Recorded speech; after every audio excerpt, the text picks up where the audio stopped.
वैसे मेरा नाम चिंगारी है, चिंगारी किन्नर। और आपने बिल्कुल सही बात बोला। कुछ यूट्यूबर और सोशल मीडिया इन्फ्लुएंसर्स हैं ना, सिर्फ चंद व्यूज के चक्कर में धार्मिक स्थलों को गंदा कर रहे हैं। पहलवान, सावन शुरू हो गया और कांवड़ भी। और ऐसे समय में ऐसे लगता है ना कि भगवान भोलेनाथ साक्षात अपने रूप में धरती पे आ गए। सही कह रही हो दीदी, ये सावन में लोग जल लेकर आते हैं, लेकिन उनके भक्ति में कितनी शक्ति है।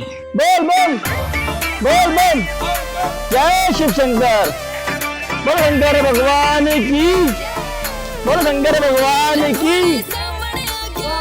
बम बम बम बम, बोल बम बम बम, बोल बम बम बम, बोल बम बम बम। अरे बेटा, उनकी भक्ति में शक्ति होती तभी तो वो हजारों किलोमीटर दूर पैदल चल के जाते हैं और भगवान भोलेनाथ के लिए जल भर के लाते हैं। ऐसा प्रतीत होता है कि पूरा ब्रह्मांड ही इस धरती पे आ गया है। बोल बम बोल बम बोल बम बोल बम बोल बम बोल बम बोल बम बोल बम बम बम बोल बम बम बम बोल बम बम बम। अरे भोला, पैरों में बहुत दर्द हो गया है, बहुत थकावट भी हो गई है। यही रुक जाते हैं, ये जगह भी अच्छी लग रही है। क्यों ना कुछ देर यहीं पे रुक के फिर चलते हैं, थोड़ी देर आराम कर लेते हैं। आओ तुम लोग भी आओ।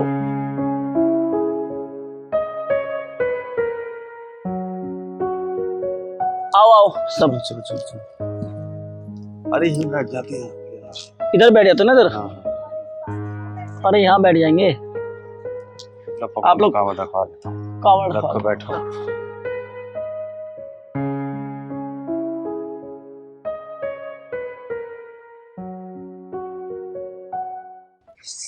यही तो हमारे धर्म की सबसे अच्छी बात है।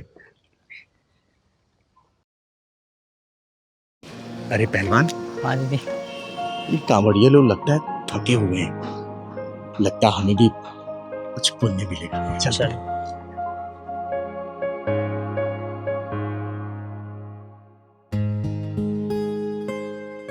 जय भोलेनाथ।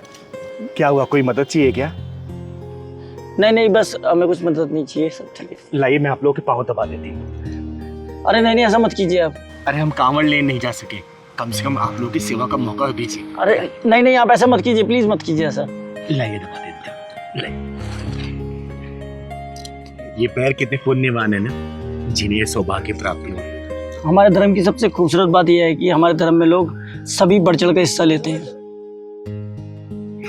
पता है, लोग यहाँ तो 2 कदम चल के भी थक जाते हैं, लेकिन आप जैसे भोले प्रेमी ने हजारों लाखों किलोमीटर पथ यात्रा करते हैं, लेकिन फिर भी उनके जज्बे में थकान नहीं होती है।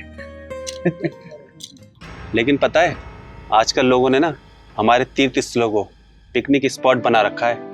इसी कारण से हमारे धार्मिक स्थलों की पवित्रता खतरे में आ रखी है। वैसे मेरा नाम चिंगारी है, चिंगारी किन्नर। और आपने बिल्कुल सही बात बोला। कुछ यूट्यूबर और सोशल मीडिया इन्फ्लुएंसर्स हैं ना, सिर्फ चंद व्यूज के चक्कर में धार्मिक स्थलों को गंदा कर रहे हैं और कुछ भी नहीं कर रहे। उन लोगों को बिल्कुल ये समझ नहीं आ रहा कि हमारा धर्म संकट में जा रहा है। मैं तो सोचता हूँ ये दुनिया जा कहाँ रही है। धर्म के काम को भी दिखा दिखा के करती है। एक आपको ही देख लीजिए, आपका सेवा भाव सब यहाँ नजर आ रहा है। एक हमारे धर्म में ही भाव की कीमत है, पर पैसों की नहीं। अरे नहीं नहीं, सेवा भाव के पीछे भी ना अपना लालच छुपा होता है, पुण्य का। और आप कांवड़िए जिस उत्साह से कांवड़ लेने जाते हैं ना, ऐसे लगता है कि सावन की जो ऋतु है ना, बहुत ही खूबसूरत सी लगती है, बहुत ही सुहावनी सी लगती है। ऐसा प्रतीत होता है कि भगवान भोले भंडारी साक्षात इस धरती पे आ गए हैं। जल लाने का उत्साह और हमारे कंधों पे कावड़ होता है तो ऐसा लगता है कि भोले भंडारी हमारे साथ ही हैं। सही कहा आपने।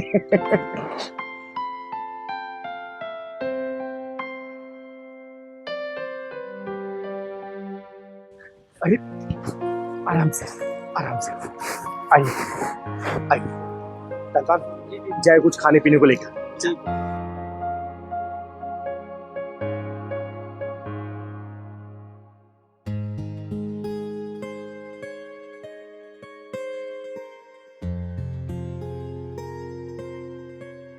अरे नहीं नहीं, चरण मत दबाइए।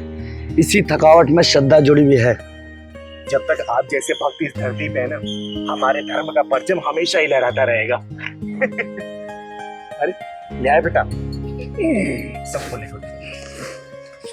ये लीजिए।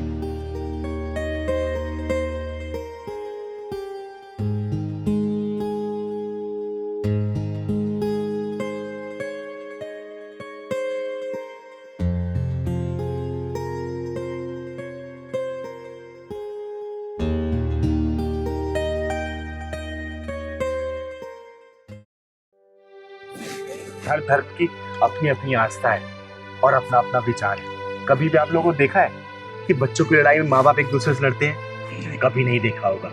ठीक वैसे ही जो धर्म के रक्षक होते हैं ना, एकदम बच्चे की तरह होते हैं, जो अपने माँ बाप की रक्षा करते हैं, हमेशा अपने धर्म को बचाने की कोशिश करते हैं। बिल्कुल। अगर सभी लोग ये समझ जाए ना, तो कभी भी एक दूसरे से लड़ाई ना हो, आपसी भाईचारा बना रहे। हर धर्म हमें इंसानियत सिखाता है, तभी तो धर्म कार्य में लोग बढ़ चढ़ के हिस्सा लेते हैं। अब आप लोग देख लीजिए, जब भी हमारा कांवड़ शुरू होता है ना, तो सरकार और जनता सभी कांवड़ियों के लिए व्यवस्था करती है, उनके खाने पीने की, उनके रहने, उनके ठहरने की। पता है क्यों? क्योंकि वो भी पुण्य कामों में हिस्सा लेना चाहते हैं, समझे। और चिंगारी किन्नर आप सभी भोले प्रेमियों को ना दिल से प्रणाम करती है और मुझे बहुत ज्यादा खुशी मिल रही है। मैं किसी कारणवश कांवड़ लेन नहीं जा पाई, लेकिन आप जैसे भोले प्रेमियों की सेवा करके ना मन बहुत ही प्रसन्न हुआ, बहुत प्रसन्न हुआ। बोलो जय भोले की जय भोले की। तो ये नशा करके कांवड़ ले जाकर उनकी पवित्रता में विष न घोले।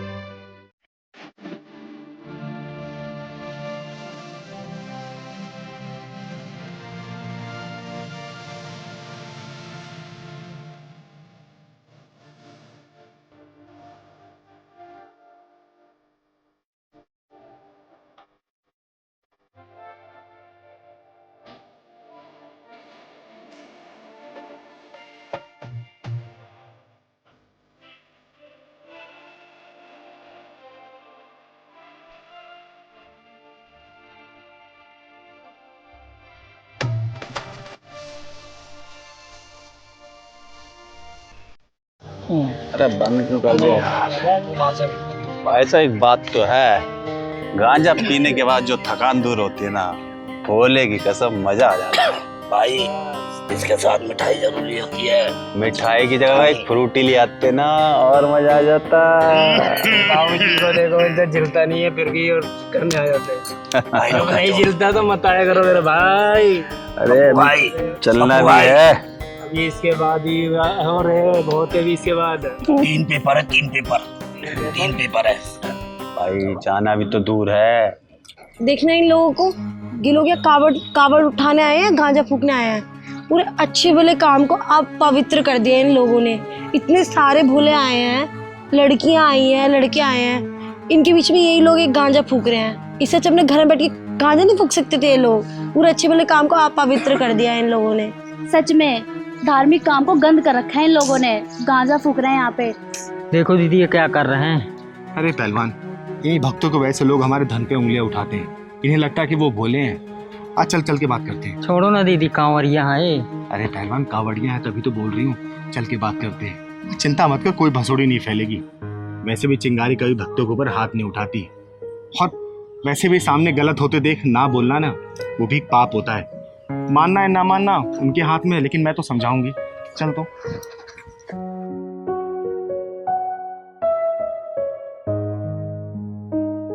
जय भोले की। जय भोले की।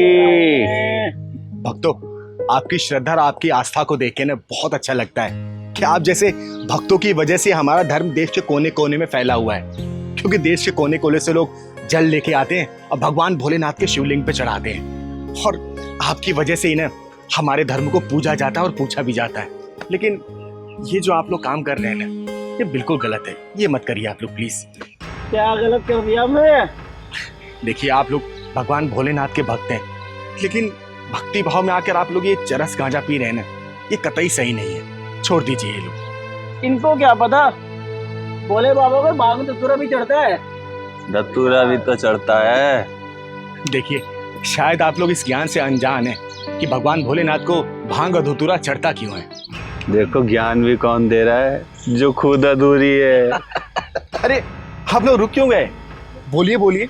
हाँ, वैसे भी मुझे ये शब्द सुनने की आदत सी हो गई है, लेकिन ज्ञान कोई भी देना, चाहे वो अधूरा हो या फिर पूरा, ज्ञान पूरा लेना चाहिए। और मैं आप लोगों को बताती हूँ कि भगवान भोलेनाथ को भांग और धतूरा चढ़ता क्यों है। जब भगवान भोलेनाथ ने विष का प्याला पिया था ना, तो उनकी हलाहल गर्मी को रोकने के लिए माता पार्वती ने उनके सिर पे भांग और धतूरे डाला था, ताकि ठंडक रहे। इसलिए भांग धतूरा भगवान भोलेनाथ को चढ़ाया जाता है। अब आप लोग ये बता दीजिए कि आप लोगों ने कौन सा विष का प्याला पिया है जो आप लोग ये चरस गांजे का सेवन कर रहे हैं? बताइए बताइए। वैसे भी आज तक हमें चरस गांजा पीने से रोके किसने है, और वैसे भी ये तो सदियों से चला आ रहा है। देखिए, सदियों का तो मुझे नहीं पता, क्योंकि तब चिंगारी नहीं थी, लेकिन अब चिंगारी आ चुकी है। कुछ भी गलत देखती है ना तो बर्दाश्त नहीं कर सकती और हमेशा संभालने और सुधारने के लिए तैयार रहती है। और ये बात नहीं है कि आप लोगों की ये गांजे चरस की आदत को देख के किसी को बुरा नहीं लगता, बस ये समझिए कि किसी के अंदर हिम्मत नहीं हुई आपको रोकने की, जैसा कि चिंगारी ने हिम्मत की है। और आप लोगों की इस गलती की वजह से लोग हमारे धर पे उंगलियां उठाते हैं। आप लोग बताइए कब तक और कहां तक हम लोग जवाब देते रहेंगे? छोटी छोटी ये गलतियां पूरे देश और विदेशों में फैलती है कि हमारे धर्म में ये सब चीजें होती हैं। रोक दीजिए इस चीज को, क्योंकि आप लोग पवित्र काम पे जा रहे हैं, पवित्र धाम पे जा रहे हैं, और ये सब चीजें करके आप जाएंगे ना तो याद रखिएगा, जिस शुद्ध मन से आप जा रहे हैं तो वहां से पुण्य कमा के नहीं, पाप कमा के आएंगे। समझिएगा इस बात को। और आप लोगों को एक बात और बताना चाहती हूँ, ये हमारा धर्म है, हमारी आस्था है, तो आप लोगों का भी दायित्व है कि हमारे धर्म को हमेशा पवित्र बना के रखें। मेरा काम था आप लोगों को अवगत कराना, आपको मानना है नहीं मानना ये आप लोगों के ऊपर है। चल पहलवान। और हाँ, कांवड़ क्यों ले जाया जाता है ये तो पता ही होगा आप लोगों को ना, उसी विष को शांत करने के लिए। जब विष को धारण करने के लिए कोई भी देवी देवता या फिर दानव तैयार नहीं हो रहे थे ना, तो भगवान भोलेनाथ ने भलाई के लिए अपने गले में वो विष धारण किया था। तो ये नशा करके कांवड़ ले जाकर उनकी पवित्रता में विष ना घोले। आई बात समझ में? जय भोले। कांवड़ तो हम हमेशा ले आते थे, लेकिन कांवड़ के बारे में तो सब कुछ नहीं पता था हमें दीदी। और हमारी इन्हीं हरकतों की वजह से लोग हमारे धर्म पर उंगलियां उठाते हैं। दीदी हमें तो इतना मालूम था कि भोले बाबा पे भांग धतूरा चढ़ता है, लेकिन क्यों चढ़ता है वो आज पता लगा। आपकी तरह हम भी ये अभियान शुरू करेंगे। नहीं करेंगे, नहीं करेंगे, नहीं करेंगे। कांवड़ की पवित्रता को हम नहीं करेंगे। जय भोले की, जय भोले की, जय भोले की, जय भोले की। आ पहलवान। ओए, तू जानती भी है मैं हूँ कौन और तू किससे पंगे ले रही है? अगर मैं चाहूँ ना तो तुझ जैसे 36 किन्नर ना मैं चुटकी बजा के खरीद सकती हूँ। हर हर महादेव, जय शिव शंकर। अरे चिंगारी, ये आज आप कहीं दोनों जा रहे हो क्या? पुजारी जी आज हम कांवड़ लेने जा रहे हैं। कांवड़ लेने, वो भी सावन के महीने में? ये तो बहुत अच्छी बात है चिंगारी। कावड़ लेने जा रहे हैं? अरे कावड़ लेने जाना तो एक बहाना है, सच्चाई तो ये है कि कावड़ लेने के बहाने पूरे महीने का फ्री का राशन खाने जा रहे हैं दोनों। बेटा पायल, ऐसा नहीं कहते। अरे एकदम सही तो कह रही हूँ, और मैंने देखा है इन जैसे पुंगी बेरोजगार कामचोर लोग ना, और ऐसे बहुत लोग जाते हैं कावड़ लेने, घर से पहले ही निकल जाते हैं सावन के बहाने और फिर मुफ्त का राशन पेल के आते हैं। पायल बहन, और भी कुछ कहना है या फिर कह चुकी है? अरे कुछ गलत थोड़ी ना कह रही हूँ मैं, एकदम सही तो कह रही हूँ। अब तुम लोग पूरे महीने भर जाते हो, फ्री मौज मस्ती ऐश कर कर आते हो, और फिर बाद में आके क्रेडिट भी ले जाते हो कि देखो हम कावड़ लेकर आए हैं, है ना? बहन जी आप ज्यादा ही आउट हो रही हो, अपने आप को कंट्रोल करो। बोलने दे पहलवान, बोलने दे। पता तो चले कि भगवान भोलेनाथ के भक्त के लिए इनके मन में कितना विष भरा हुआ है। क्या पायल बेटा, भगवान भोलेनाथ के मंदिर में खड़े होकर भगवान भोलेनाथ के भक्तों को उल्टा सीधा बोल रही हो? ये तुम्हें शोभा नहीं देता। पायल बहन, आपके मन में इतना जहर भरा हुआ है और आई हो भगवान भोलेनाथ को जल चढ़ाने के लिए। अरे पहले अपने मन के जो शिव है ना उसको नहलाओ, फिर जल चढ़ाना। ओए, तू क्या जानती है कि मैं कितनी बड़ी शिव भक्त हूँ? अरे हर सोमवार को ना मैं व्रत रखती हूँ सावन का, और सिर्फ इतना ही नहीं, हर सोमवार को ना मैं मुफ्त का भंडारा भी करवाती हूँ, और ना जाने कितने लाखों रुपए तो मैं ऐसे ही भर देती हूँ इन जैसे गरीब लोगों का पेट भरने में। ये तो बहुत अच्छी बात है पायल बेटा कि भगवान भोलेनाथ का पूरा आशीर्वाद है तुम्हारे ऊपर, तभी तो इतना सब कुछ कर रही हो लोगों के लिए। अगर मैं चाहूँ ना तो ऐसा मंदिर अपने घर के सामने भी बनवा सकती हूँ, लेकिन क्या है ना, ये मंदिर कुछ खास नहीं है। अरे इससे तो बहुत सुंदर मंदिर बनवा सकती हूँ मैं, इतना पैसा है मेरे पास। वाह पायल बेटा वाह, क्या गुरूर पाया तुमने। भगवान को भी छोटा बड़ा बना दिया। पायल बहन, तुम्हारी किस्मत अच्छी है कि तुम आज के दिन मंदिर में खड़ी हो, और ऊपर से मैं हरिद्वार जा रही हूँ भगवान भोलेनाथ के लिए जल लाने। अच्छा, मतलब क्या करती तू? अरे तुझ जैसी को तो मैं खरीद भी सकती हूँ, इतना अंधा पैसा है मेरे पास। दीदी यहाँ से चलो, आप जहाँ जाती हो ना ऐसी बसूड़ियाँ मिल जाती हैं। तुझे मैं बसूड़े दिखाई देती हूँ? अरे तेरी तो ना मैं जुबान निकाल के खींच दूंगी, समझा? और मुझे नहीं पता था यहाँ ऐसा मंदिर है और यहाँ ऐसे लोग आते हैं जिनकी परछाई भी पड़ जाए ना मुझ पे तो गंगा जल से पहले 3 बार डुबो के नहाती हूँ। पहलवानी पकड़ तो।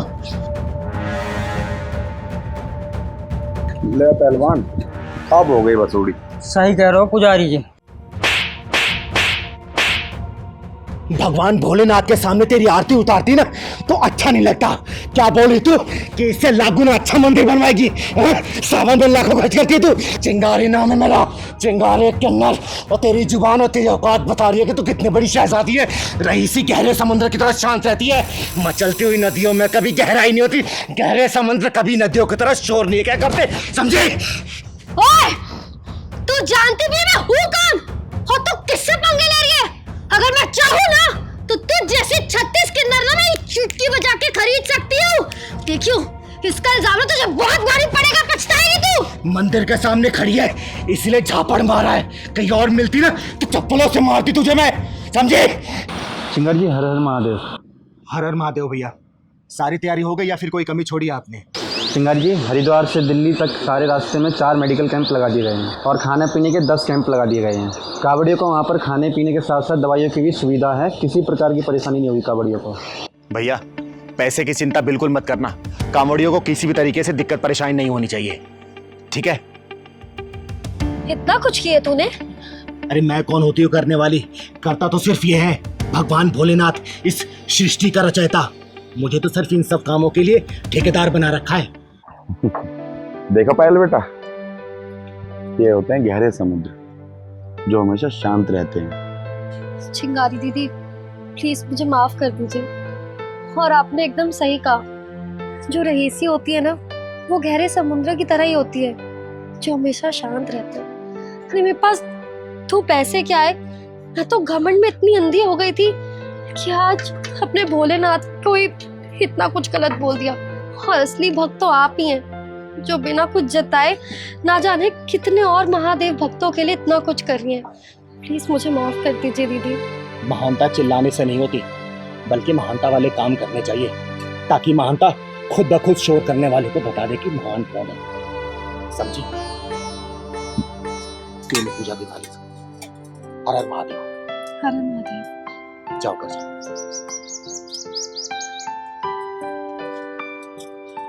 ठीक है पंडित जी, प्रणाम। अच्छा चिंगारी, अब तुम भी जाओ बाबा भोलेनाथ की सेवा करने। हर हर महादेव। हर हर महादेव, हर हर महादेव।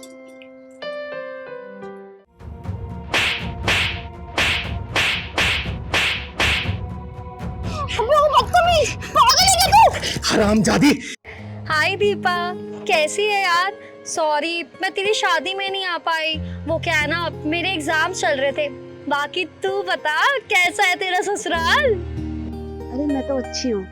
मेरे ससुराल वाले तो मेरी बहुत केयर करते हैं। वेरी गुड, ये तो बहुत अच्छी बात है। अच्छा ये बता, जीजू के साथ कहाँ प्लान कर रही है हनीमून का? हम गोवा जाने का प्लान कर रहे हैं। गोवा? अच्छा यार, तू गोवा जा रही है, कश्मीर के पहलगाम नहीं जा रही, वरना वहाँ के नज़ारे तो तूने देखे ही होंगे।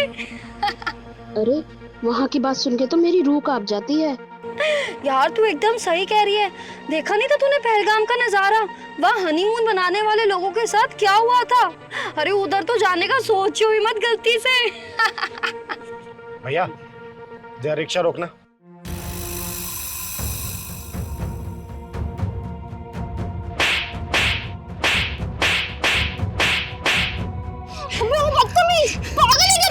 हरामजादी, किसी सुहागन के उछड़े हुए मांग के सिंदूर का मजाक बना रही तू? अगर वही हादसा तेरे साथ हुआ होता तो तेरे दिल पे क्या बीती? बोल ना, बोल। अबे 2 टके की तालिबानी किन्नर, तेरी हिम्मत कैसे है मुझ पे हाथ उठाने की? और तू है कौन जो मुझे ज्ञान दे रही है? चिंगारी नाम है मेरा, चिंगारे किन्नर। और तेरी जैसी बिगड़ी औरतों को सुधारने का काम करती हूँ मैं, समझी? अबे ओ, तू जानती भी है मैं हूँ कौन? मेरा बाप ना सब इंस्पेक्टर है। एक कॉल करूंगी मैं, एक कॉल, और तुम दोनों ना सीधा अंदर जाओगे। लगा अपने बाप को फोन, लगा और बोल उसको कि तू सुहागन के सिंदूर का मजाक बना रही थी, उसके सुहाग की मौत पे हंस रही थी। या फिर नंबर दे, मैं तेरे बाप को फोन करके बोलती हूँ कि एक सब इंस्पेक्टर की बेटी के दिल में सुहाग की मौत की जगह गया है। दे नंबर। अबे तेरा क्या लगता था वो जो आतंकवादियों की गोलियों से मर गया, और वो लड़की जिसके लिए तेरी छाती मरोड़ उठ रही है, क्या लगते थे वो दोनों? अरे जो दूसरों के आंसुओं को देख के हंसी मजाक उड़ाते हैं ना, उनकी जिंदगी दुखों के सागर में डूब जाया करती है। अरे वो लड़की भले ही मेरी कुछ लगती थी, लेकिन इंसानियत के नाते मेरी बेटी से भी ज्यादा अजीज थी। अरे जिसके हाथों की मेहंदी का रंग उतरने से पहले सपनों की मांग उचड़ गई हो ना, उसका भागन के लिए तेरे दिल में दुख होने के बजाय हंसी भरी पड़ी है। हंसी। हरामजादी, पति से बिछड़ने का दुख क्या होता है ना, उससे पूछ जिसने अपना पति खोया हो। सपनों की उड़ान भरने से पहले जिन जालिमों ने उनके अरमानों का पंख काट दिया, उनसे पूछ। समझी? अरे हम सफर का साथ जब छूट जाता है ना, तो जिंदगी को काटना बहुत मुश्किल हो जाता है। उन लोगों ने तो जिंदगी को 4 कदम साथ भी नहीं चले थे, और तू उनके मरने का हंसी मजाक उड़ा रही है। बोल। सॉरी दीदी, दीदी मुझे पता है मेरी गलती है, मुझे माफ कर दो। मुझे उनका मजाक नहीं उड़ाना चाहिए था। दूसरे का मजाक उड़ाने वाले ये भूल जाते हैं कि समय का चक्र गोल होता है, और जब समय अपना रूप दिखाता है ना, तो अकेला वही इंसान रोता है और पूरी दुनिया हंसती है। अरे उसे घर में जाके देख जिसका चिराग बुझ गया हो। अरे उस लड़के के दिल में झांक के देख जिसने अपना पति खोया हो। उसके दिल में तुझे आंसुओं का समंदर नजर आएगा। समझी? दीदी, दीदी प्लीज मुझे माफ कर दीजिए। मैं अपनी हरकत के लिए बहुत ज्यादा शर्मिंदा हूँ। सच में दीदी, मुझे ऐसा नहीं करना चाहिए था। प्लीज, आई एम सॉरी दीदी। बेटा एक बात हमेशा याद रखना, दुख किसी का घर देख के नहीं आता और सुख किसी का घर देख के नहीं जाता। सुख दुख लगा रहता है, किसी के घर भी आ जा सकता है। समझी? और आगे से किसी का हंसी मजाक उड़ाने से पहले ना 100 बार ये चिंगारी का झापड़ याद कर लेना। समझी? चल पहलवान।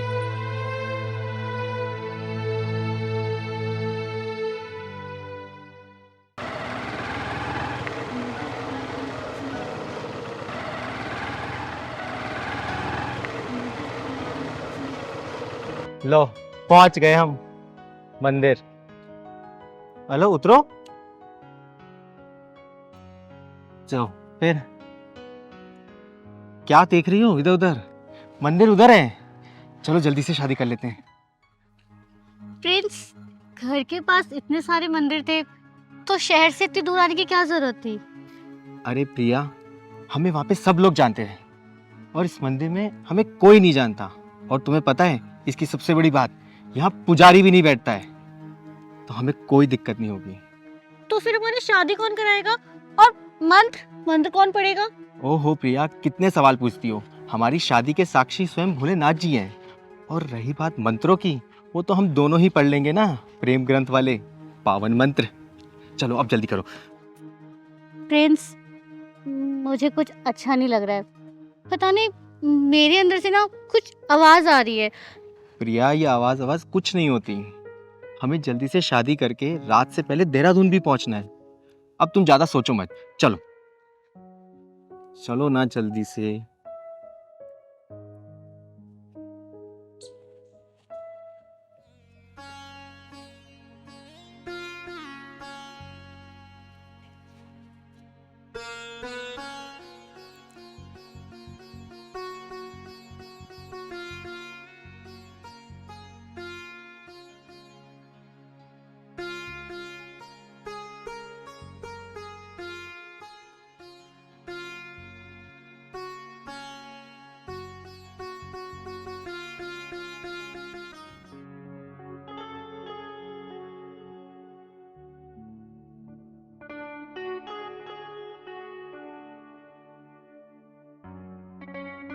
क्या हुआ प्रिया, क्या सोचने लगी?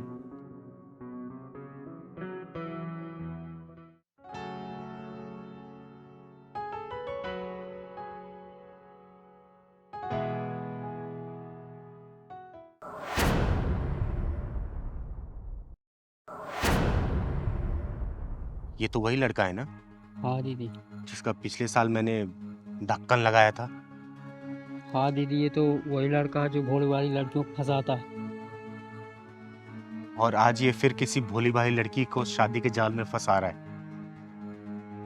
क्या नाम था इसका? इसका दीदी नाम मोंटी है। मोंटी, वही मोंटी। मोंटी। चल तो आज बजाती हूँ मैं इसकी घंटी। हाँ तो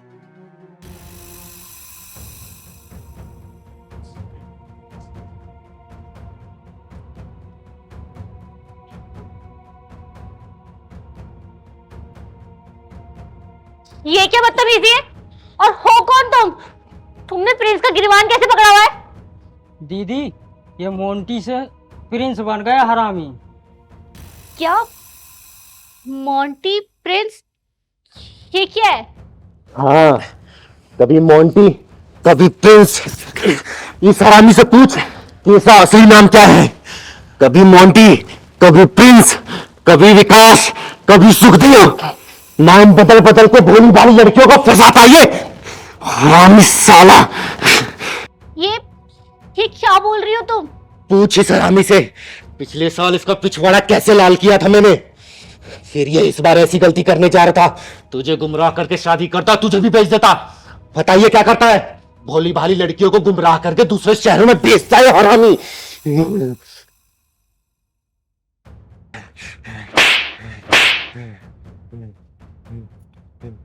तभी तभी तुमने शहर से इतनी दूर लाया था ना, जिससे तुझे यहाँ पे कोई जान ना सके, पहचान ना सके। बोल। हाँ, पिछली बार तुझे छोड़ दिया था, इस बार तुझे नहीं छोड़ूंगी मैं। चिंगारी माफ कर दो, माफ कर दो। हाँ, चिंगारी माफ नहीं करेगी, तुझे हमेशा हमेशा के लिए साफ कर देगी। दीदी, इसने मुझे बड़े बड़े सपने दिखाए और बोलता है कि देहरादून में इसका खुद का होटल भी है। दीदी वहाँ होटल नहीं है इसके, वहाँ इसके ग्राहक रहते हैं। बोल बोल हरामी बोल, अपनी करतूतें खोलेगा या मैं और धुलाई करूं तेरी। बोल। बोलता चिंगारी, बोलता मैं ऐसे ही भोली भाली लड़कियों से शादी करके उनको दूसरे शहरों में किसी मालदार पार्टी को बेच देता हूँ जाके। अब बस यही है मेरा काम। प्रिया बेटा, तुम अब घर जाओ। आज आपने मेरी जिंदगी ना बर्बाद होने से बचा दी। मैं आपका कैसे शुक्रिया करूं? और तुझ में ना तू है। इसका इलाज कैसे करना है ये मैं बहुत अच्छे तरीके से जानती हूँ। पहलवान, ले जा इसको, छोड़ दिया। दीदी इस कुत्ते की बाइक भी ले जाऊंगा। हाँ, बाइक तो मेरी है, मैंने इसको दिलाई थी। ले जा।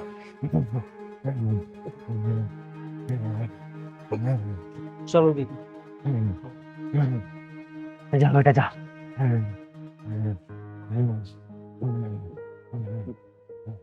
चल, अब तेरी धुलाई पुलिस स्टेशन में करूंगी मैं। तो चिंता मत कर, मैं आ गई हूं ना, अब तुझे कुछ भी नहीं होने दूंगी। कितना मारा इस साले कुत्ते ने, तो रुक जरा। और इंस्पेक्टर, किस जोर में गिरफ्तार किया इसको? अरे चिंगारी जी, आप बैठे तो सही, आपको नहीं पता बहुत बड़ा गुनहगार है ये। मैं यहाँ बैठने नहीं आई हूँ, और ये बताना कौन सा गुनाह किया इसने, बोल। देखिए चिंगारी जी, पहले आप बैठिए, फिर बताता हूँ मैं आपको। हाँ बताइए, क्या गुनाह किया इसने? देखिए चिंगारी जी, ये एक नंबर का चोर है। इंस्पेक्टर साहब, जबान संभाल के बात करिए, समझे ना? बचपन से जानती हूँ उसको मैं, भूखा मर सकता लेकिन कभी चोरी नहीं कर सकता। आप इसको बेशक बचपन से जानती होंगी, लेकिन मैंने भी इसको रंगे हाथों पकड़ा है। बताइए क्या सबूत है आपके पास? सबूत चाहिए आपको तो आप इसी से पूछिए कि इसके पास इतने सारे पैसे आए कहां से।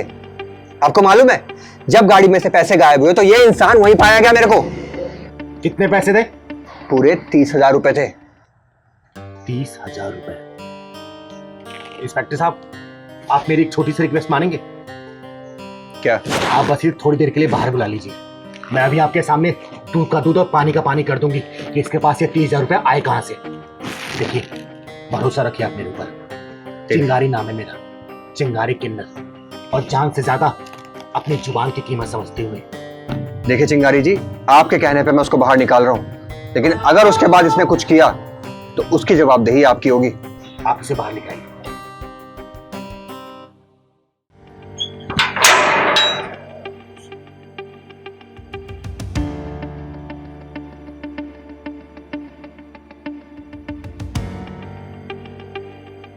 अब बताइए, क्या साबित करेंगे आप कि ये इंसान चोर नहीं है? इंस्पेक्टर साहब, आपको पता है इसकी एक छोटी बहन भी है जो कि अपंग है और गूंगी है, बेचारी बोल नहीं सकती, और जो 30,000 रुपए इसके पास से मिले हैं ना, वो मैंने दे दिए इसको अपनी बहन के इलाज के लिए। आपके पैसे? जी हाँ, और जिस लड़की ने आपको कंप्लेन की ना कि उसके पैसे चोरी हो गए, मैं उसके घर भी गई थी, उससे पूछा मैंने, पता किया मैंने, उसने बोला दीदी गलती से मैं अपना पर्स घर में ही छोड़ के चली गई थी, मुझे लग रहा था कि गाड़ी से पर्स चोरी हो गया है, समझे आप? लेकिन अगर ऐसी बात थी तो वो लड़की यहाँ क्यों नहीं आई? हमें भी तो आके बता सकती थी ना ये बात। डर के मारे वो आपके सामने नहीं आ पाई, इसीलिए मुझे जाना पड़ा उसके पास सच्चाई का पता करने के लिए। भगवान, ये कितनी बड़ी गलती हो गई मुझसे। देखो भाई साहब, प्लीज मुझे माफ कर दो। जाने अनजाने में तुम्हारे ऊपर हाथ उठाया और लॉकअप में भी बंद कर दिया। चिंगारी दीदी, आपका बहुत बहुत शुक्रिया जो आप सही समय पर आई, वरना मैं तो कल इसको कोर्ट में ले जाता और ना जाने कितने केस हो जाते इसके ऊपर। साहब, हम गरीब जरूर हैं मगर चोर नहीं। हम भूखे सो जाएंगे मगर चोरी कभी नहीं करेंगे। ये सब बातें हमने अपनी चिंगारी दीदी से सीखी है। चिंगारी दीदी, आप इसको लेकर जा सकती हैं। बहुत बहुत धन्यवाद।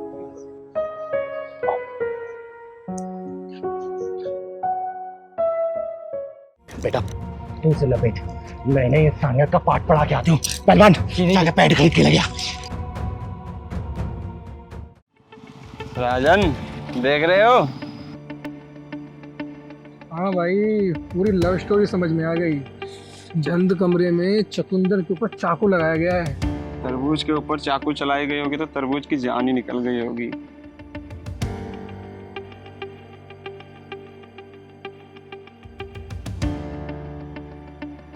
भाई तरबूज का तो पता नहीं, पर ये सीन देख के मेरी जान जो निकली जा रही है।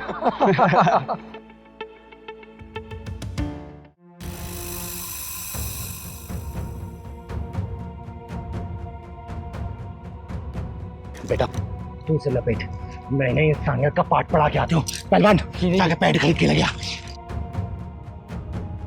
दीदी आप चिंता मत करो, इन दोनों का शनि खराब है। मैं अभी रुको, पैड लेकर आता हूँ।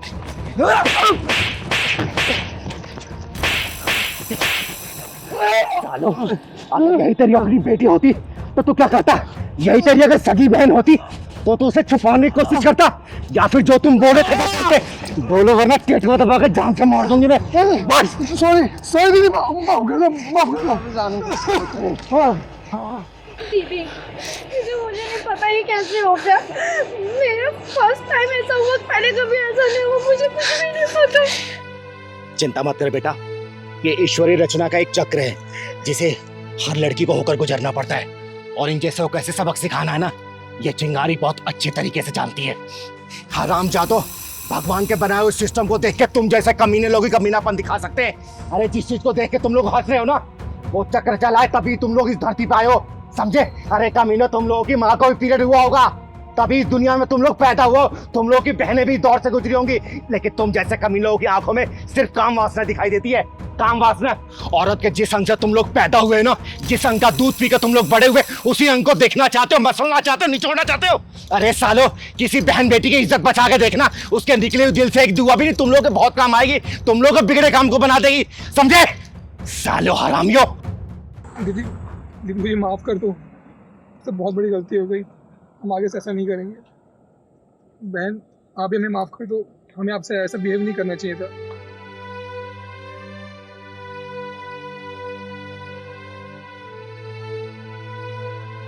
भैया आगे से किसी भी लड़की के साथ ना ऐसा मत करना। और याद रखना, आगे से किसी बहन बेटी के साथ ऐसा किया ना, चिंगारे नाम है मेरा, चिंगारे कन्नड़, भूत बना दूंगी मैं। चल पहलवान।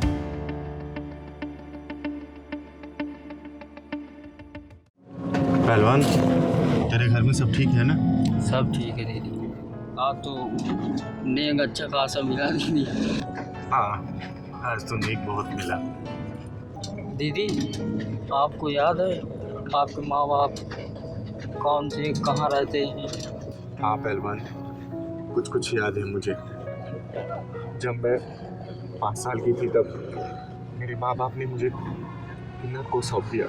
बहुत फूट फूट के रोई थी मैं, दोनों से लिपट कर। मेरी माँ तो नहीं चाहती थी उनको सौंपना, लेकिन मेरे बाप की जिद के सामने किसी की भी नहीं चली। दीदी आपसे कभी मिलने भी नहीं आए? नहीं पहलवान, कभी भी मिलने नहीं आए। पता नहीं वो इस दुनिया में जिंदा है भी या नहीं। गाड़ी रोको भैया, गाड़ी रोको। क्या हुआ पहलवान? दीदी एक बुढ़ा पड़ा है। चलो ना दीदी, सबकी मदद जब करती है तो इसकी भी करते हैं।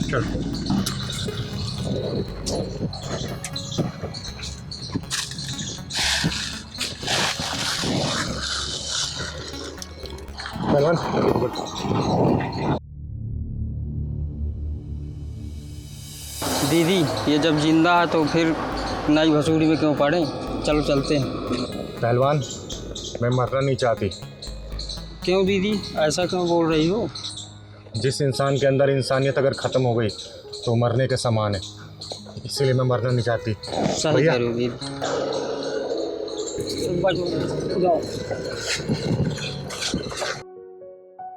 भैया जल्दी चलो भैया, जल्दी। किसी नज़दीकी अस्पताल ले चलो।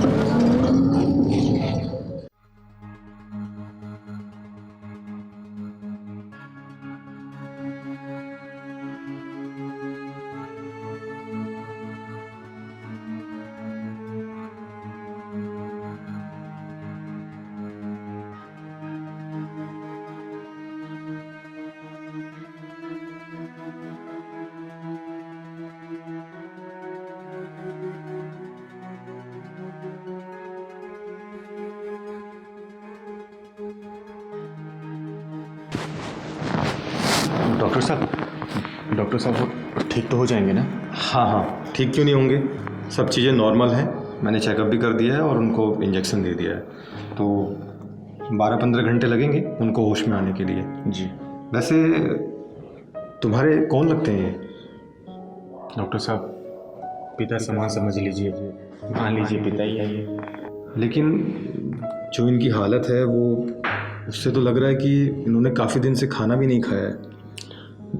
डॉक्टर साहब, मैं रास्ते में जा रही थी रिक्शे में तो देखा ये बेहोश पड़े हुए हैं, तो उनको यहाँ पे हॉस्पिटल में ले आई। आजकल के स्वार्थी समाज में आप जैसे लोग भी हैं, आज देख लिया। डॉक्टर साहब, मेरा ये मानना है कि अगर आपको ज़िंदगी मिली है, अगर आपने दूसरे की जान भी नहीं बचाई और मदद नहीं किया तो आपका जीना बेकार है। चलिए कोई नहीं, इनको होश आ जाएगा और आप अगर रुकना चाहते हैं तो रुक सकते हैं, अदरवाइज़ हम लोग हैं यहाँ देखने के लिए। ठीक है? और कोई भी बात होगी तो मैं इसको बता दूँ। पहलवान, तू यहीं रुक जाना, ठीक है? बाबा के पास मैं सुबह आती हूँ। ठीक है पहलवान? बाबा को कोई दिक्कत नहीं होनी चाहिए, मैं सुबह आऊँगा।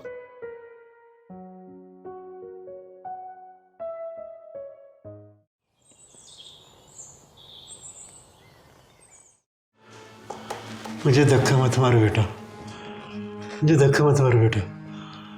ये दुनिया बहुत बड़ी है, मैं कहीं भी चले जाऊंगा बेटा। मुझे धक्का मत मारो बेटा, मुझे धक्का मत मारो बेटा, मुझे धक्का मत मारो बेटा। बाबा, बाबा धक्का मत मारो। बाबा, ठीक है आप? ठीक है? मुझे ये कौन लाया, कौन लाया मुझे यहाँ? आपको एक चिंगारी की एनर्जी लेके आई है। लो, आ गई, यही आपको लेकर आई है। बाबा, आप कैसे हैं आप? अब इनकी तबीयत एकदम ठीक है और आप इनसे बात भी कर सकते हैं। ठीक है बाबा, आप आराम से बैठिए, बैठिए। बस ठीक है। मैं बाहर ही हूँ, कुछ भी जरूरत हो तो मुझे बताना। ठीक है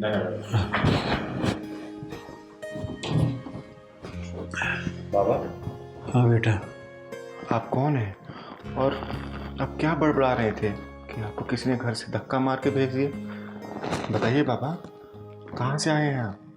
अपने परिवार की पहचान बनाने के चक्कर में मैं अपनी पहचान भूल गया। मैं कैसे बताऊं कि मैं कौन हूं? बताइए ना, आपका नाम क्या है? क्या है आपका नाम? अब क्या हूं मैं नहीं जानता, लेकिन कभी मेरा नाम सेठ धनराज हुआ करता था।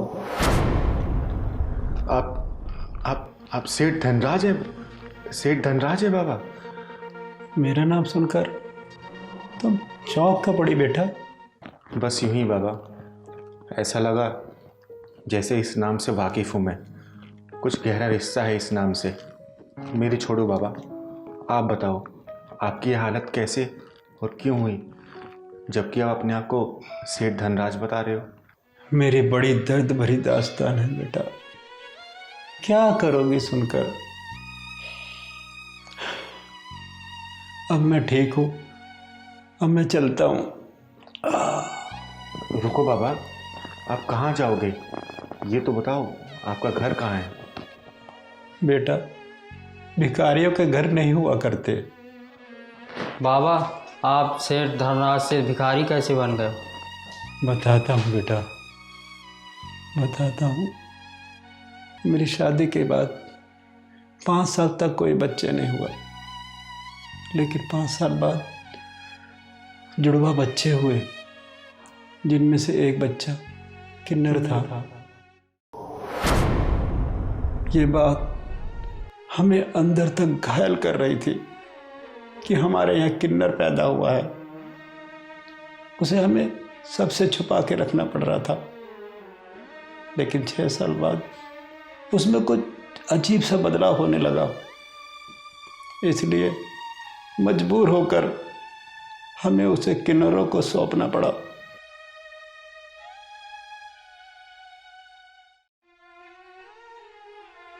और दूसरे बेटे को बड़े लाड प्यार से पाला, लिखाया, पढ़ाया और उसकी शादी की। और इस बीच मेरी पत्नी की मृत्यु हो गई। जिस लड़की को बहू बनाकर घर में लाया था कि पोते पोतियों के साथ खेलूंगा, बुढ़ापा बिताऊंगा, लेकिन उस लड़की ने घर में आते ही घर की खुशियों को आग लगा दी। मेरे बेटे के ऊपर उसका ऐसा भूत चढ़ा कि मेरा बेटा ही मेरा दुश्मन बन बैठा।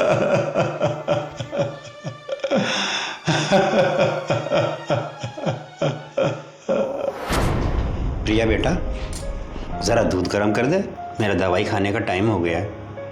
यहाँ आपका कोई नौकर नहीं बैठा है जो आपकी गुलामी करता रहेगा। आप अपने काम ना खुद करना सीखिए, ठीक है पापा जी? पारस बेटा, देख जरा क्या बोल रही है। सही तो कह रही है पिताजी। ये छोटे मोटे काम के लिए आप प्रिया को तंग करते हो। ये जरा बहुत काम तो आप खुद भी कर सकते हो, इतने बूढ़े नहीं हुए हो आप। पारस, मैं ना परेशान हो गई हूँ इस रोज रोज के डिस्टरबेंस से। या तो तुम अपने पापा जी से किनारा कर लो, वरना मैं खुद तुमसे किनारा कर लूंगी। यार, मुझे तो खुद समझ नहीं आ रहा है कि पापा जी को हुआ क्या है। दिन पे दिन इनका पागलपन बढ़ता ही जा रहा है। इस पागलपन का कोई तो इलाज होगा ना पारस। खैर, मैं भी मार्केट जा रही हूँ और मेरे आने से पहले ना प्लीज इस पागलपन का इलाज जरूर देख लेना।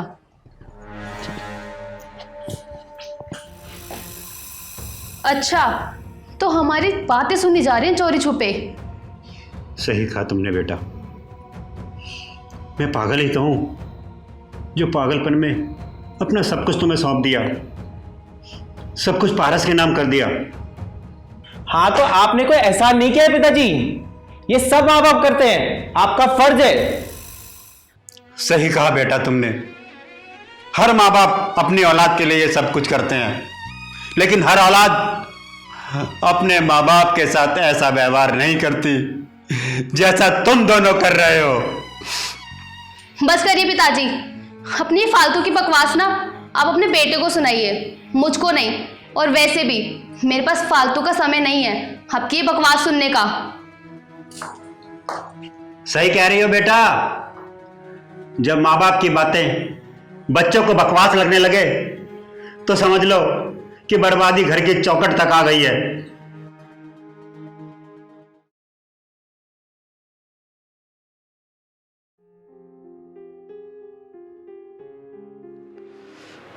दस बज गए, न जाने ये दोनों पता नहीं कहाँ चले गए। भूख भी बहुत लग रही है।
आज मेरी बीबी जिंदा होती तो मेरी ये हालत नहीं होती। सब कुछ होते हुए भी कुछ नहीं है मेरे पास। मेरी हालत भिखारियों से भी बदतर है। भिखारी तो मांग कर भी खा सकता है, मैं तो किसी से मांग कर भी नहीं खा सकता, मांग कर भी नहीं खा सकता। खाने में मज़ा आ गया ना आज? हाँ यार, बहुत मज़ा आया। तो यार मलाई कोफ्ता तो एकदम लाजवाब था। नहीं नहीं, पनीर ज़्यादा टेस्टी था। नहीं नहीं, मलाई कोफ्ता था। जी नहीं, पनीर ज़्यादा अच्छा था। तो दोबारा चलना चाहोगी? हाँ, लेकिन अभी नहीं। वैसे ये रेस्टोरेंट था बहुत अच्छा। हाँ, जल्दी प्लान करेंगे। ठीक है। बहुत थक गए यार। सच में। आ गए तुम लोग। पापा, आप सोए नहीं अभी तक? बेटा नींद नहीं आ रही। ठीक है पापा जी, आप तो जगे रहिए, हमें तो बहुत नींद आ रही है, हम बहुत थक गए, हम तो चले सोने।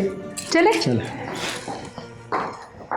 कैसी औलाद है ये, बाहर से अच्छा अच्छा खा कर आए हैं और बाप से ये तक नहीं पूछा कि बाप ने कुछ खाया या नहीं खाया। ऐसी औलाद से तो अच्छा है कि औलाद ना हो।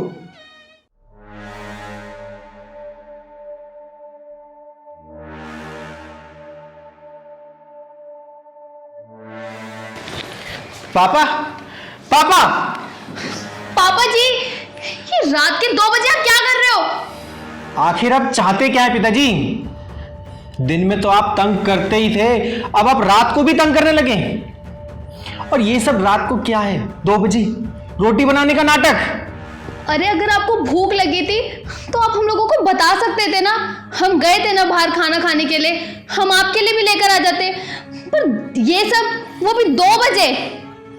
मुझे सपना नहीं आ रहा था कि तुम दोनों होटल से खाना खा के आ रहे हो। पारस, तुम्हें ना अभी फैसला करना पड़ेगा। इस घर में या तो तुम्हारे पूजने पिताश्री रहेंगे या फिर मैं, और करो अभी फैसला। सुन लिया पिताजी आपने? प्रिया ने क्या बोला? सुन लिया बेटा, सुन लिया। तुम्हारा मौन और इसका बोलना भी सुन लिया। सवेरे होते ही मैं ये घर छोड़कर चला जाऊंगा, हमेशा हमेशा के लिए।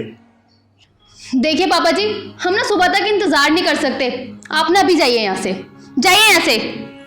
हाँ पिताजी, सुबह तक इंतजार नहीं होगा, चलिए आप। चलिए बेटा, मैं सुबह चला जाऊंगा। नहीं आप चलिए बेटा, मैं सुबह चला जाऊंगा। बेटा चलिए पिताजी। बेटा मत मार, चलिए बेटा, धक्का मत मार बेटा। चलिए बेटा, मैं सुबह चला जाऊंगा। बेटा, रात बहुत हो रही है बेटा। बेटा सुबह चला जाऊंगा बेटा, छोड़ दे बेटा, छोड़ दे बेटा।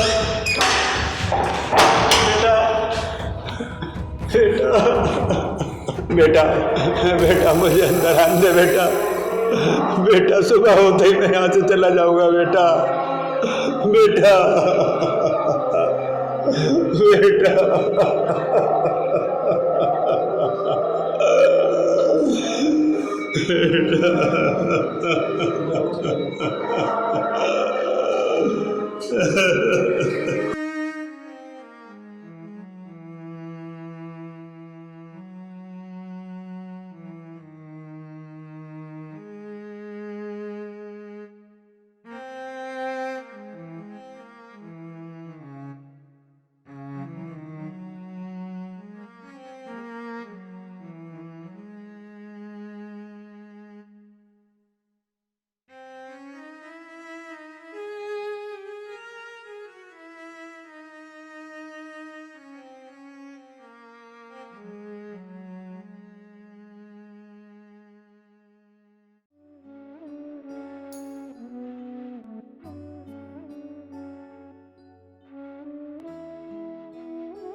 चलो चलो उठो पापा, मैं चलती हूँ आपके साथ। नहीं बेटा, अब मैं उस घर में कभी नहीं जाऊंगा बेटा।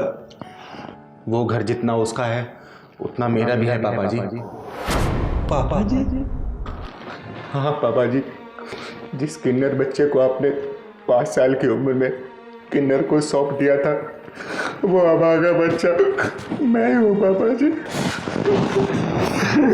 मेरा बेटा, मेरा बेटा पंकज। हाँ पापा जी, मैं आपका बेटा पंकज हूँ, जिसको आपने बदनामियों के डर से किन्नरों को सौंप दिया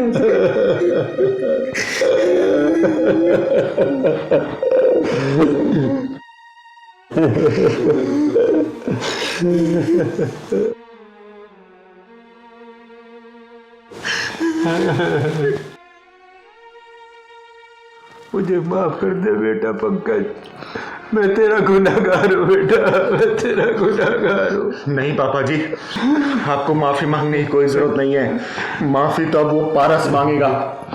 आपके कदमों में नाक रगड़ेगा वो। उसको और उसकी बीवी के पिछवाड़े में ऐसा ढक्कन लगाऊंगी कि जिंदगी भर वो ढक्कन खुल नहीं पाएगा। चिंगारी किन्नर नाम है मेरा, चिंगारी किन्नर। पहलवान, जो पापा जी के लिए कपड़े लेके आए थे वो लेके आ तू।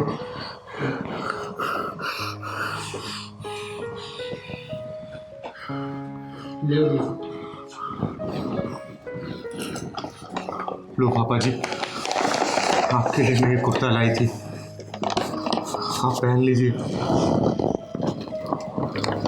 और चलिए आप।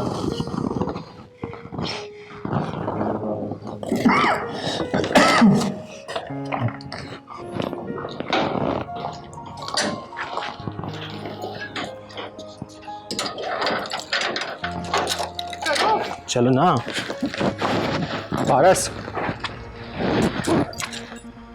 कौन है तुम? क्या बदतमीजी है? जितना हक तेरा है ना इस घर पे, उतना हक मेरा भी है।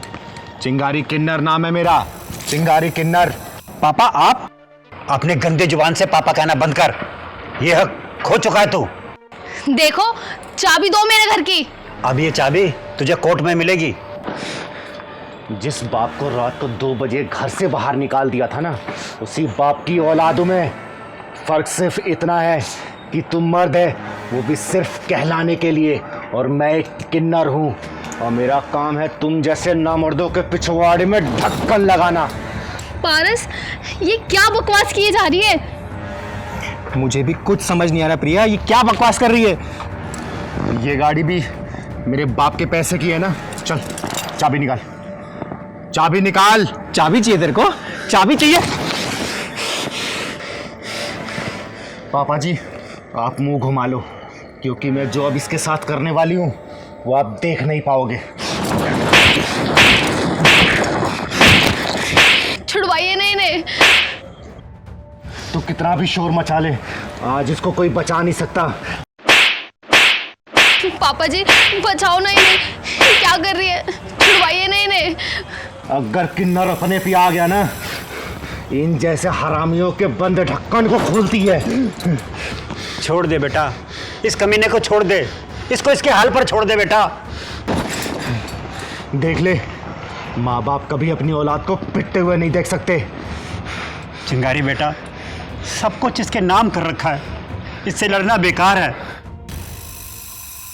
और सुन, कोर्ट में दावा करूंगी, आधे हिस्से की हकदार हूं मैं, चाहे उसके लिए मुझे किसी के भी ढक्कन लगाने पड़े। अपना हिस्सा लेके रहेगी ये चिंगारी। मैंडेट। चले पिताजी।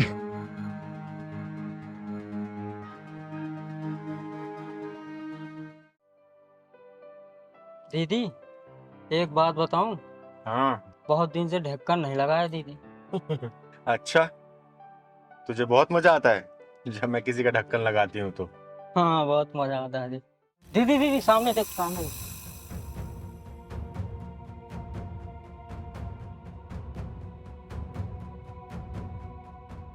दीदी क्या हो गई? पहलवान, जल्दी गाड़ी में स्पाइन लेके आ।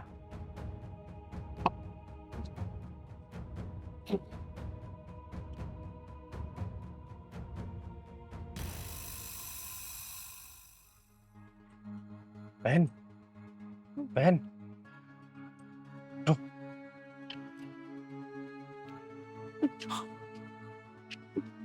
पहलवान वहां लेके चल।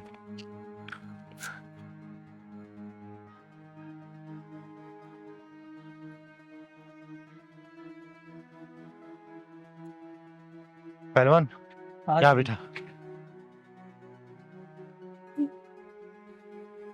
बेटा तुम ठीक हो ना? तुम कौन हो बेटा? नाम क्या है तुम्हारा? और तुम जानबूझकर हमारी गाड़ी के सामने क्यों आई? मरना क्यों चाहती हो दीदी? मेरी बदनसीबी ने मेरा यहाँ भी साथ नहीं दिया। बेटा तुम ऐसा क्यों बोल रही हो? मैं जीना नहीं चाहती दीदी, मैं मरना चाहती हूँ। बताओ बेटा ऐसा क्या हुआ जो तुम मरने की कोशिश कर रही हो?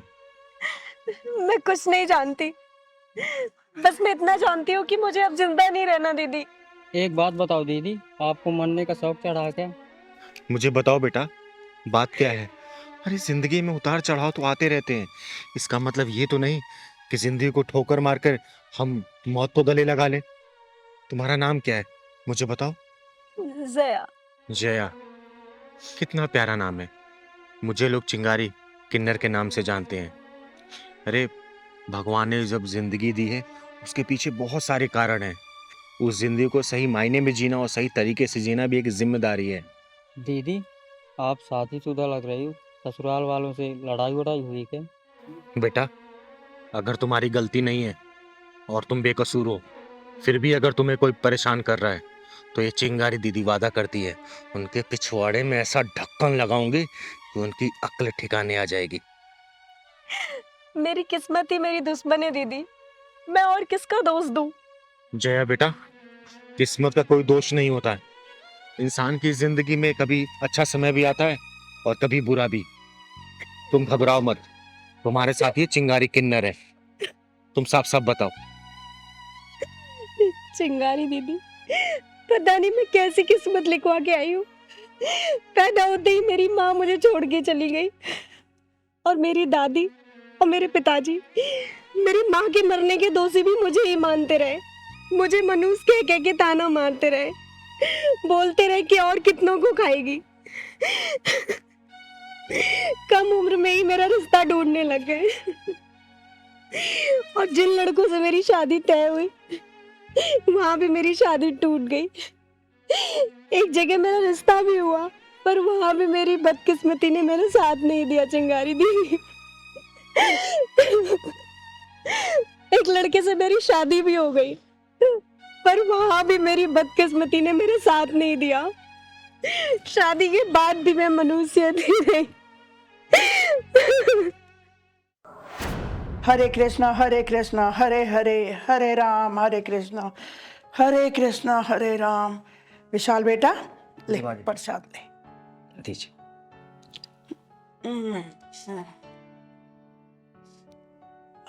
अरे वो मनोज करमजनी कहाँ चली गई?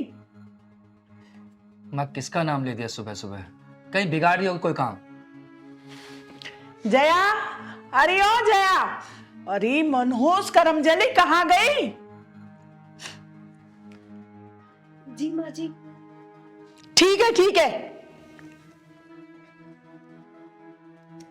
ये ले, पंडित जी से कह के भगवान के चरणों का प्रसाद लेके आई हूं तेरे लिए। वैसे तो तेरे कोई औलाद होनी नहीं है, फिर भी प्रसाद खा ले, ठीक है? जी माँ जी। सुन जी माँ जी। नाश्ता पानी लाएगी मेरे लिए कुछ? भूख लगी है मुझे। बस माँ जी 10 मिनट में तैयार कर देती हूँ मैं। 10 मिनट में तैयार कर देती हूँ मैं। चल जाए यहाँ से। अरे अपनी तो किस्मत ही खराब है। पता नहीं है मनहूस करमजली बाज कहां से हमारे पल्ले पड़ गई। अरे माँ कीड़े पड़ेंगे दिल्ली वाले फूफा के, जो इस लड़की का रिश्ता मेरे साथ करा दिया। सच्ची में? कितनी बार बोला था बड़ौद वाले मामा ने, स्कॉर्पियो दिलाऊंगा तुझे, और ये क्या लेकर आई? सच कह रहा है बेटा तू। हमारी तो किस्मत ही खराब थी जो ये मनहूस हमारे पल्ले पड़ गई।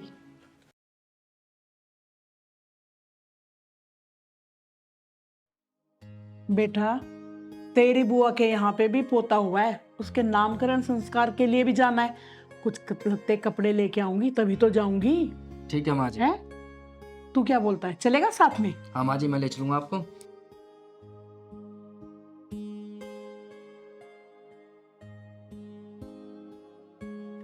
ये तो बहुत अच्छी बात है, दोनों माँ बेटा साथ चले जाएंगे।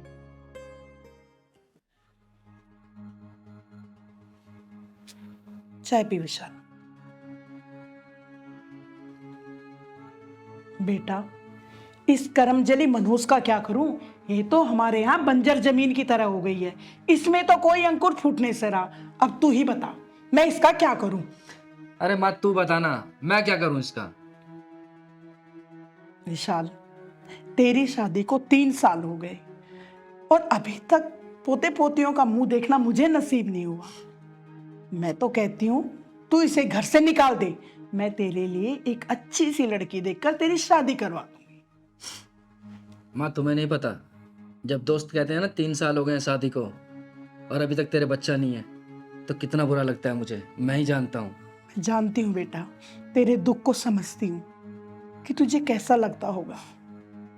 मुझे भी बहुत बुरा लगता है। चिंता मत कर माँ, कोई सही टाइम देख के ना इस कांटे को हमेशा के लिए निकाल दूंगा इस बार। तू ठीक कह रहा विशाल, अब की बार इसने कोई गलती की तो हम ऐसा ही करेंगे जैसा तू सोच रहा है।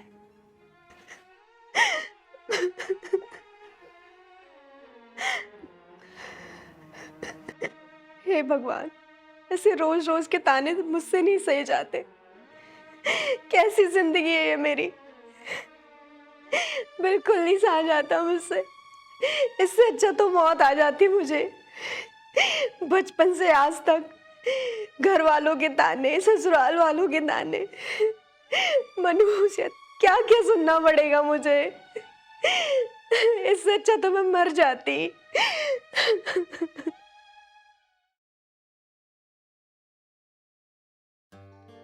विशाल बेटा, मुझे इस बहू के लक्षण कुछ ठीक नहीं लगते। पैदा होते ही माँ को खा गई, मनहूस कहीं की। अरे माँ तो सही कह रही है, जिस दिन से इसके कदम मेरे घर में पड़े हैं ना, अच्छी खासी नौकरी थी वो भी चली गई। सच कहता है। करते रहो कमीशन पे काम। आप लोग सारा इल्जाम मुझ पे ही क्यों लगाते रहते हैं? आखिर मेरा कसूर क्या है? कसूर तेरा नहीं, कसूर मेरा है जो मैं तुझे ब्याह कर अपने घर में ले आई। देख रहे माँ कितनी जबान चला रही है। अरे बेटा वही तो देख रही हूँ, कुछ ज्यादा ही नहीं चल रही है इसकी जबान आजकल। जिस दिन से मैं इस घर में आई हूँ, ऐसा कोई दिन नहीं निकला होगा जब आप लोगों ने मुझे ताने ना दिए हो और मैं रोई ना हूँ। शुक्र मना कि तू ताने सुन के सिर्फ रो रही है।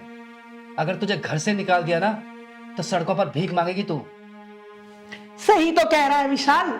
अरे तेरे बाप ने तो शादी के बाद तुझे अपने घर में फटकने दिया नहीं, शादी के बाद अपने सर की बला हमारे सर पे मर दी। अगर तूने फालतू जबान निकाली ना, तेरी जबान काट के तेरे हाथ में दे दूंगी। चल जाके काम कर अपना, निकल यहाँ से। आई बड़ी चल के। सच में विशाल, दिमाग खराब कर दिया इस लड़की ने हमारा। सुबह सुबह मूड खराब कर दिया। सच में।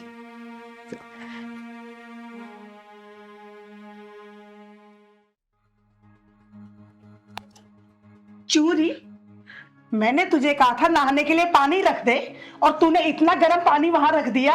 मारना चाहती है मुझे, जलाना चाहती है, क्यों? माँ जी मैंने तो नॉर्मल पानी ही रखा था। जवान लड़ाती है मेरे सामने, जवान लड़ाती है मेरे सामने, है जवान लड़ाती है। कहती है मैंने नॉर्मल पानी रखा था, तो क्या मैं झूठ बोल रही हूँ?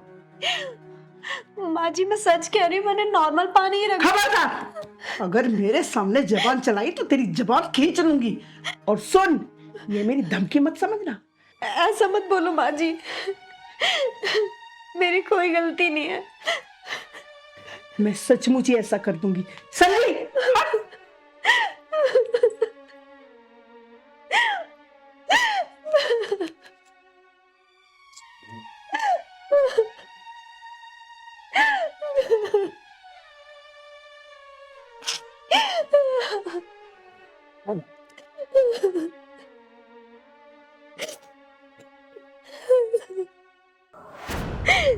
चिंगारी दीदी, मेरी दादी और मेरे पिताजी तो अब मुझे देखना भी नहीं चाहते और मेरे ससुराल में मेरी कोई इज्जत भी नहीं है।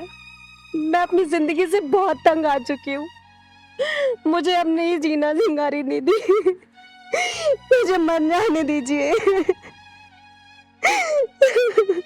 रो मत बहन, चिंगारी दीदी हमारी जिंदगी में जीना सिखाती, मरना नहीं सिखाती। जय बेटा, तेरी सास और तेरे पति के पिछवाड़े में ऐसा ढक्कन लगाऊंगी कि जिंदगी भर याद रखेंगे।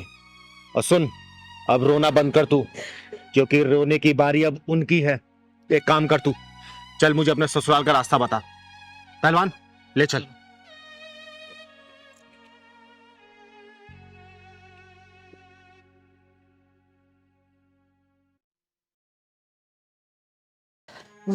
अरे वो तो कहीं मर खप गई होगी।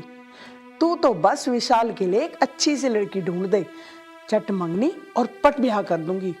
अरे नहीं नहीं, तू उसकी चिंता मत कर, उसे तो मैं संभाल लूंगी। बस तू एक चीज का ध्यान रखना कि लड़की इकलौती होनी चाहिए। अरे विशाल की शादी में ढेर सारा दहेज भी तो लेना है। हाँ हाँ, तू चिंता क्यों करती है? तेरा मुंह भर दूंगी मैं मोतियों से, खुश कर दूंगी तुझे मैं। तू तो बस लड़की सुंदर और सुशील ढूंढना।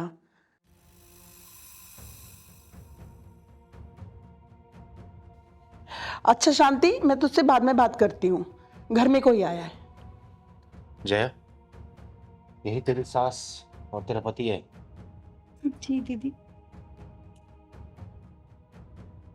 कौन हो तुम लोग और यहाँ क्यों घुसे आ रहे हो? क्या चाहिए तुम लोग को? जुर्म और अन्याय पे पड़ती हूँ भारी। लोग मुझे कहते हैं चिंगारी, चिंगारी, चिंगारी। अरे कौन है, यहाँ क्यों आई है? जया, ये सब कुछ तेरा क्या धरा है ना? तू ही लाई है ना इन लोगों को? अरे माँ जी बैठिए, बताती हूँ मैं क्यों आई हूँ। जय बेटा, तू भी बैठ जा।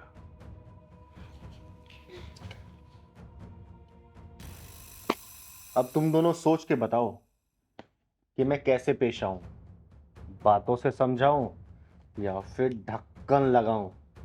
दीदी, इनको देख के लग नहीं रहा, लग रहा ढक्कन लगाना ही पड़ेगा। तुम लोग बाहर जाते हो, मैं पुलिस को बुलाऊं? ओए सुन, चिंगारी ना तो पुलिस से डरती है और ना तुझ जैसे नामर्दों से। पहले ये बता कि इसका कसूर क्या है, वरना तुम दोनों की जिंदगी में फुल स्टॉप लगा दूंगी। इस मनुष्य के लिए हमारे घर में कोई जगह नहीं, समझी तू? माँ जी तनिक शांत, तनिक शांत। जगह तो आप लोग के लिए भी नहीं रहने वाली इस घर में। जरा ये सोचिए कि कल को अगर आपकी बेटी होती और उसके साथ भी ऐसा ही सुलूक उसके ससुराल वाले कर रहे होते तो आपके दिल पे क्या बीतती? कभी सोचा है? तूने सोचा है? ज्यादा ज्ञानचंद मत बन। किन्नर है इसलिए कुछ नहीं बोल रहा हूं, नहीं तो घर से धक्के मारकर निकाल देता तुझे। तू जैसे नामर्दों से अच्छे तो हम किन्नर हैं। कम से कम बहन बेटी की इज्जत तो करना जानते हैं। इज्जत लूटते नहीं है हम, इज्जत बचाते हैं उनकी। और सुन, हम लोगों से ना बहन बेटियों को कोई खतरा भी नहीं होता। आई बात समझ में? अरे हम लड़कियों को दहेज के लिए जलाते नहीं है। लड़की पैदा हो जाए तो उसे नाले में नहीं फेंकते। हम उस भगवान का लाख लाख शुक्रिया अदा करते हैं कि कम से कम हम औलाद पैदा नहीं कर पाते। अगर औलाद पैदा होती हमारी और तुझ जैसा हरामी पैदा होता तो हमें खुद को किन्नर कहने में बहुत ही बुरा लगता। ये लड़की जिसको तुम कर्मजली और मनहूस बोलते हो, अबे इतनी गंदगी लाते कहां से हो अपने दिमाग में? और सुन बुढ़िया, अगर तेरे मन में ख्याल आ रहा होगा ना इस सपोले की दूसरी शादी करने में, तो इधर देख ले, चिंगारी नाम का नेवला खड़ा है तेरे सामने। मिनट नहीं लगाऊंगी इस सपोले को खत्म करने में। और सुन चिरकुट, हम किसी पुलिस और कानून से नहीं डरते। जया बेटा, देखता हूं तुझे इस घर से कौन निकालता है। मैं रोज आऊंगी सुबह शाम देखने। कि ये तेरे ऊपर और तेरे साथ क्या व्यवहार कर रहे हैं। दीदी, ये लोग मुझसे रोज पैसे मांगते हैं, मैं कहाँ से इनको पैसे लाके दूं दीदी? अरे पैसे के लोभियों, बताओ कितना पैसा चाहिए तुम दोनों को? तुम मुंह खोलो। तुम्हारे मुंह खोलने से पहले ही पैसों की गड्डी तुम्हारे मुंह में घुसेड़ दूंगी, और जब तक तुम्हारी डिमांड खत्म नहीं होगी तब तक ये चिंगारी तुम लोगों को देती रहेगी पैसा। बोलो, अब भी ट्रांसफर करती हूं मैं। बोलो, सोचते क्या हो? और सुन बुढ़िया, अपने पैसे से तेरे बेटे को खरीद लूंगी, उसके बाद तेरा अपने बेटे पे कोई अधिकार नहीं रहेगा। सोच ले, तुझे बेटा चाहिए या फिर पैसा? तुम दोनों को मर जाना चाहिए था। तुम्हारी बहू मुंह मांगा पैसा दे रही इस घर में रहने के लिए। मुझे पैसा नहीं चाहिए, मुझे तो बस अपनी बहू और बेटा चाहिए। चिंगारी जी, हमने जया को बहुत सताया है, बहुत दुख पहुंचाए हैं, ना जाने क्या क्या बोला है उसको, लेकिन आज आपने मेरी आंखें खोल दी। चिंगारी दीदी, मैं आपको क्या बोलूं? मेरे पास कोई शब्द नहीं आपको बोलने के लिए। जया बेटा, देख, हम किन्नर क्या चाहते हैं कि हमारे बाल बच्चे, तुम लोग हमेशा खुश रहो और समाज खुश रहे, क्योंकि समाज जब खुशहाल रहेगा उसी में तो हमारी खुशी है। मैं तुझे आशीर्वाद देती हूँ, बहुत जल्दी तू 2 से 3 होने वाली है। हमेशा खुश रहे। और माँ जी, मैंने तो आपको ऐसी बुढ़िया बोल दिया था, आप तो बहुत जवान हो अभी। और हाँ बेटा, नाम याद रखना मेरा। हमेशा याद रहेगा, चिंगारी। गुड। चल पहलवान,